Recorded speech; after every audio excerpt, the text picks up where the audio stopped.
Doctor కావటమే మీ లక్ష్యమా? MBBS సీట్ల guidance కోసం తప్పక విచ్చేయండి మెగా ఎడ్యుకేషన్ మేళా.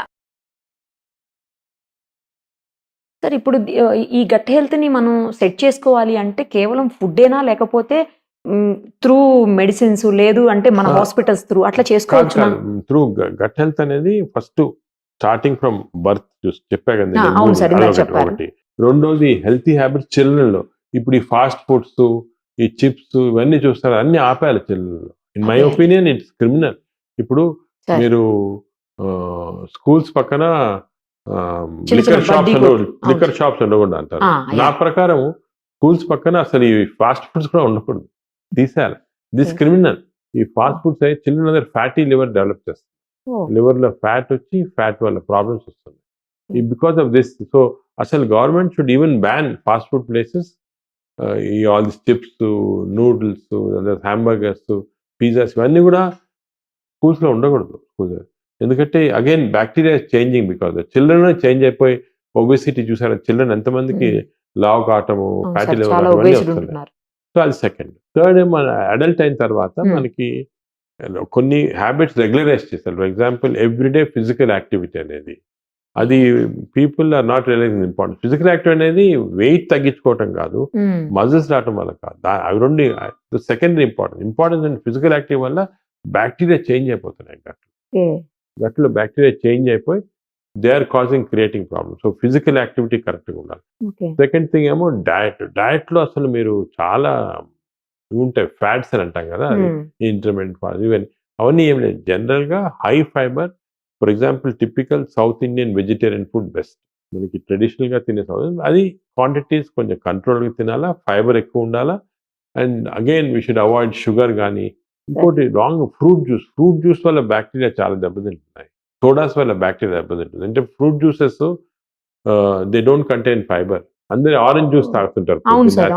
తప్పు. ఆరెంజ్ జ్యూస్ మార్నింగ్ తాగకూడదు, తప్పది. They contain. మార్నింగ్ ఫ్రూట్ తినచ్చు, fruits are good, but not fruit juice. ఆ ఫ్రూట్ జ్యూస్ అనేది అమెరికాలో ఎప్పుడో 1950s లో ఎక్కువ ఆరెంజెస్ ప్రొడ్యూస్ చేశారు కంట్రీ. అవి వేస్ట్ అయిపోతున్నాయి అని చెప్పి ఒక ఇండస్ట్రీ స్టార్ట్ అయింది. అది అడ్వర్టైజ్మెంట్ స్టార్ట్ అయింది, ఫ్రూట్ జ్యూస్ తింటే మంచి health.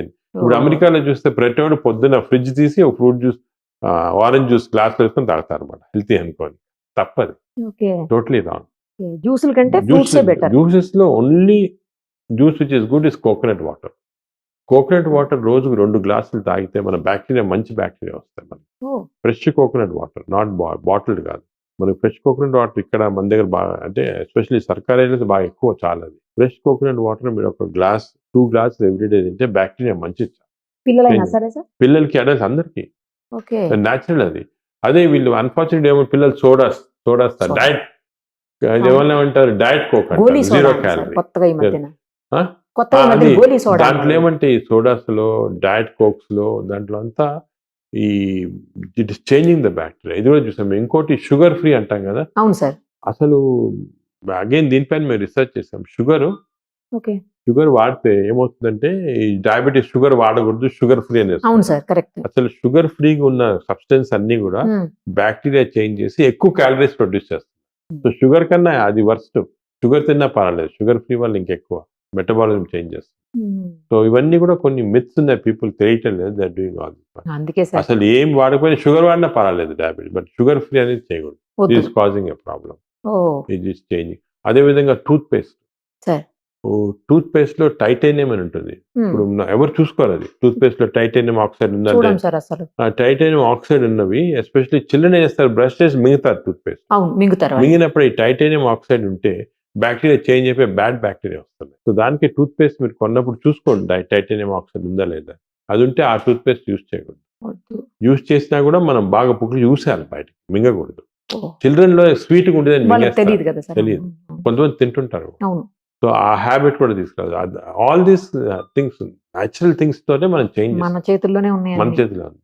Stress also plays a role. ఇది లేని మనిషి ఇప్పుడు లేడేమో సార్ అసలు. అంటే మనం ఎలా తీసుకోవాలి, స్ట్రెస్ అనేది ఏమి, stress is a reaction to external influences కదా. ప్రెషర్, ఇంత ప్రెషర్ ఉంది మనకు బయట. కానీ ఒక మంచి ఈక్వేషన్ ఉంది, నేను రీసెంట్ గానే మన సిస్టర్ శివాని అని, she told me this equation. మంచి stress nothing but external pressure divided by resilience.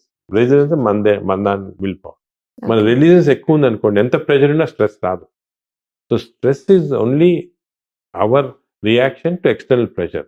అది ఎలా తగ్గించాలంటే రెసిలియన్స్ ఇంక్రీజ్ చేయాలి. Stress zero. స్ట్రెస్ దానికే మనం అందరికీ చిల్డ్రన్ కూడా ఎంకరేజ్ చేయాలి. స్ట్రెస్ జీరోలో పెట్టుకోవాలి. Very easy. స్ట్రెస్ ఏమంటే reacting to external. So stress is how we control. Next sir ఇంకొకటి ఏంటంటే ఇప్పుడు బాగా ఫీవర్స్ విపరీతంగా అయిపోయి లెగ్ పెయిన్స్, జాయింట్ పెయిన్స్ అన్నీ వస్తున్నాయి కదా సార్, బాడీ పెయిన్స్. వీటి కోసం స్టెరాయిడ్స్ వాడడం మొదలు తప్పు, చాలా అసలు. తప్పు అది. మరి ఆ పెయిన్స్ తగ్గవు కదా సార్ స్టెరాయిడ్స్ అంటే వాడకపోతే? పెయిన్స్ ఇప్పుడు వాళ్ళు ఒక్కలోనే కదా సార్, ఆర్థరైటిస్ ఉంటుంది చూడండి, వాళ్ళు కూడా కదా సార్ రెగ్యులర్ గా స్టెరాయిడ్ పెడతానే ఉంటారు డాక్టర్స్. స్టీరాయిడ్స్ పెట్టరు, డాక్టర్స్ ఎక్కువ పెట్టరు. మేబీ నాట్ క్వాలిఫైడ్ డాక్టర్స్ అని చేయొచ్చు, కానీ క్వాలిఫైడ్ డాక్టర్స్ స్టీరాయిడ్స్ చాలా జాగ్రత్తగా యూజ్ చేస్తారు. స్టీరాయిడ్స్ చాలా సైడ్ ఎఫెక్ట్స్ ఉంటాయి. అదే సార్. నార్మల్గా స్టీరాయిడ్స్ అనేది మనము చాలా జాగ్రత్తగా వాడాలి. ఎందుకంటే స్టీరాయిడ్స్ తోటి ఏమంటే they are very powerful medicine. బాడీలో ఇమ్యూనిటీ సప్రెస్ చేసి హార్మోన్స్ చేంజ్ చేస్తాయి. ఇంతవరకు కూడా ఇప్పటికీ స్టీరాయిడ్స్ మనకి గత 70 సంవత్సరాలు ఉన్నాయి. సార్ అండ్ 70 సంవత్సరాలు కూడా ఎవరికి స్టీరాయిడ్ ఎగ్జాక్ట్గా ఎలా యాక్ట్ చేస్తుంది ఇంకా తెలియదు మెడిసిన్లో. అంత పవర్ఫుల్ డ్రగ్స్ యాక్ట్ చేస్తూనే అన్ని దానికి ఇచ్చేస్తారు. కరోనాలో కూడా చూశాను, ఇచ్చారు సార్. అందరు స్టీరాయిడ్స్, అన్ని side effects corona because steroid. మా హాస్పిటల్ అసలు స్టీరాయిడ్సే వాడలేదు కరోనాలో, అందరు రికవర్ అయ్యారు. ఎందుకంటే అమెరికాలో ఇస్తున్నారు, ఇంగ్లాండ్లో ఇస్తున్నారు, ఇక్కడ ఇచ్చేస్తారు. మనం తప్పది. స్టీరాయిడ్స్ అనేది most dangerous drugs in the body. Steroid ఎందుకంటే బాడీని ఆర్టిఫిషియల్గా సప్రెస్ చేస్తుంది. ఎలాగంటే బిల్డింగ్ లో ఫైర్ ఫైర్ చుట్టూ యాస్బెస్టాస్ పెట్టేస్తాం అనుకోండి, ఫైర్ సప్రెస్ కానీ బిల్డింగ్ అంతా నాశనం అయిపోతుంది కదా, బయట చూడడానికి అంతా ఏమి ఉండదు. అలాగే steroids are like asbestos. Steroids should not be used at all. అంత కొన్ని ఫ్యూ ఇండికేషన్స్ ఆర్ దేర్.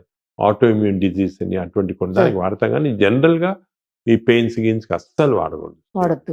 ఈ పెయిన్స్ అవి కూడా న్యాచురల్ మెథడ్. అంటే అన్ఫార్చునేట్లీ కొన్ని చికెన్ గున్యా వస్తుంటుంది మధ్య చూస్తుంటాము, చాలా రోజులు ఉంటుంది. కానీ న్యాచురల్ ఎక్సర్సైజెస్, దాని తర్వాత కొన్ని సానా, హీట్, అటువంటి దాంతో స్లోగా కంట్రోల్ చేయాలి. చాలా సార్ నేను ఆ మధ్యలో ఒక కేసు చూశాను సార్. ఏంటి అంటే ఒక అమ్మాయి నైట్ లో డ్రంక్ అండ్ డ్రైవ్ లో దొరికింది. ఆ అమ్మాయిని టెస్ట్ చేస్తే, అంటే డ్రంక్ అండ్ డ్రైవ్ జరుగుతూ ఉండగా ఆ అమ్మాయిని పట్టుకున్నారు. టెస్ట్ చేస్తే అమ్మాయి ఆల్కహాల్ తీసుకుందని చెప్పేసి అందులో వచ్చింది. బట్ ఆ అమ్మాయి జీవితంలో ఏనాడు ఆల్కహాల్ తీసుకోలేదు. అసలు ఆ అమ్మాయి మందు తాగటం అంటే డ్రింక్ అవన్నీ ఏం తెలియదంట, డ్రింకర్ కాదు. ఆ అమ్మాయిని తర్వాత టెస్ట్ చేసి మన హాస్పిటల్లో అనుకుంటా టెస్ట్ చేస్తే ఆ అమ్మాయి పొట్టలో యాసిడ్స్ ఉన్నాయని వచ్చారు. అది ఏంటి సార్ అసలు, ఎందుకు అట్లా అవుతుంది? అది కూడా చాలా ఇంట్రెస్టింగ్ కేసు మేము చూసాం ఈ మధ్యన. ఇప్పుడు హైదరాబాద్ లో మీరు చూసారు, రాత్రి 12 గంటల తర్వాత సాటర్డే, సండే కానీ లేకపోతే ఫ్రైడే కూడా చేస్తారు అనమాట. టెస్ట్ చేస్తారు, మీకు ఆల్కహాల్ ఉందా చేస్తే ఆల్కహాల్. సో నాకు కూడా తెలిసిన వాళ్ళు కూడా 2-3 అసలు టీటోటలర్స్ చేస్తే ఆల్కహాల్ పాజిటివ్ వస్తుంది. సో మీరు చెప్పిన ఎగ్జాంపుల్ కూడా అమ్మాయి కూడా పాజిటివ్ ఉంది, ఆల్కహాల్ స్ట్రాంగ్ పాజిటివ్, కానీ ఆల్కహాల్ తీసుకోలేదు. వాళ్ళు చేసిందల్లా ఏమంటే డిన్నర్కి వెళ్ళి హై కార్బోహైడ్రేట్ అంటే రైస్ కానీ లేకపోతే హై కార్బోహైడ్రేట్ డైట్ తీసుకున్నారు. ఈ కార్బోహైడ్రేట్ డైట్ తీసుకున్నప్పుడు కొన్ని మన స్టమక్ లో క్లెప్సియల్లా అనే కొన్ని బ్యాక్టీరియా, కొంతమందికి ఎక్కువ ఉంటుంది బై నేచర్. ఆ క్లెప్సియల్లా బ్యాక్టీరియా ఏం చేస్తాయంటే ఈ కార్బోహైడ్రేట్స్ ని it will convert them into alcohol. అంటే బ్రూవరీలో చేసేదేమి అంతే కదా, బ్రూవరీలో వీట్ కానీ బార్లే కానీ దాన్ని they will make it into beer or whisky water. అది ఒక ప్రాసెస్ లో ఇండస్ట్రీ జరుగుతుంది. కానీ కొంతమందికి ఈ అబ్నార్మల్ బ్యాక్టీరియా వల్ల body will become auto brewery. దీని అసలు పేరు కూడా ఉంటుంది, నేను స్టడీ చేసి మా వీళ్ళకి కూడా పంపించాను పోలీసులు కూడా. This called auto brewery syndrome. Auto brewery syndrome అంటే మన body is becoming manufacturer for alcohol. చాలా రేర్ ఇది, అంత 1,00,000 లాగా ఇది ఇలాగ వచ్చినప్పుడు ఈ ఫాల్స్ టెస్ట్. సో వీళ్ళు ఏమంటే జాగ్రత్తగా ఉండాలి, ఎప్పుడు కన్నా కూడా ఎక్కువ కార్బోహైడ్రేట్స్ ఎక్కువ తీసుకుంటే ఇలాగ వచ్చే అవకాశం ఉంది. సో ఎస్పెషల్లీ ఇలాగ లేట్ నైట్ డిన్నర్స్ కదా వెళ్ళినప్పుడు కార్బోహైడ్రేట్స్ అవాయిడ్ చేసి ఎక్కువ ఫైబర్ తీసుకోవడం అలా తీసుకుంటే బెటర్ అన్నమాట. వాళ్ళకి ఇది చేంజ్ చేయలేమా సార్, ఎప్పటికీ ఇలాగే ఉంటుందా? చేంజ్ ఇప్పుడు బ్యాక్టీరియా చేంజ్ చేస్తున్నాము, కానీ ఇదేమంటే చాలా రెసిస్టెంట్ గా ఉంటుంది, మళ్ళా కొన్ని రోజులు వచ్చేస్తుంది కేర్ఫుల్ లేకపోతే. అంటే వాళ్ళు బాగా డిసిప్లిన్డ్ గా లైఫ్ అంతా డిసిప్లిన్డ్ గా ఎక్సర్సైజ్ తోటి డయట్ తోటి అలా ఉండాలి. మిలెట్స్ తింటాం ఫర్ ఎగ్జాంపుల్, కార్బోహైడ్రేట్స్ ఆపేసి మిలెట్స్ తినాలి లైఫ్ లాంగ్ అలా చేస్తా ఉంటే.